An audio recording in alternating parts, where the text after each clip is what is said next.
South ఇండియాలోనే biggest sorry store మన Varahi silks మన విజయవాడ ఎంజీ రోడ్ లో డిసెంబర్ 4వ తారీఖున ఘన ప్రారంభం.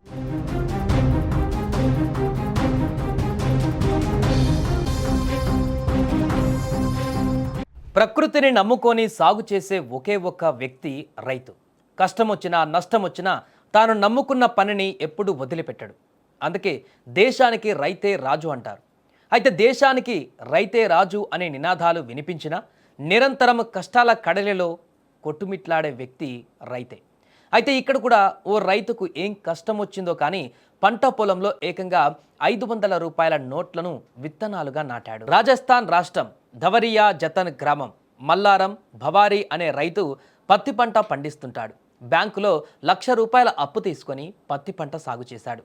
పత్తి చేతికి వచ్చే సమయంలో భారీ వర్షాలు, పంట అంతా కూడా నాశనమైపోయింది. మిగిలిన పంటను అమ్మితే జస్ట్ కేవలం 4,00,000 రూపాయలు మాత్రమే చేతికి వచ్చింది. బ్యాంక్ అప్పు కావడంతో క్రాప్ ఇన్సూరెన్స్కు అప్లై చేశాడు. ఇన్సూరెన్స్ రాలేదు. బీమా కంపెనీకి కంప్లైంట్ చేశాడు. అయినా ఇన్సూరెన్స్ రాలేదు. ఇక లాభం లేదు అనుకొని తన పొలంలో 500 రూపాయల నోట్లను విత్తనాలుగా నాటాడు. వీడియో తీసి సోషల్ మీడియాలో పోస్ట్ చేశాడు. ఎందుకిలా చేశావు అని ఆ రైతును అడిగితే ప్రభుత్వం బీమా కంపెనీ పట్టించుకోవడం లేదు, అందుకే ఇలా చేశాను, ఇప్పుడైనా స్పందిస్తుందో లేదో చూడాలి అంటూ చెప్పుకొచ్చాడు. ప్రభుత్వం బీమా కంపెనీ పైన తన నిరసనను ఈ విధంగా వ్యక్తం చేయటం సోషల్ మీడియాలో ఇప్పుడు వైరల్గా మారింది. ఆ రైతుకు న్యాయం చేయాలంటూ నెటిజన్లు కూడా ఇప్పుడు భారీ ఎత్తున రిప్లై కూడా ఇస్తున్నారు.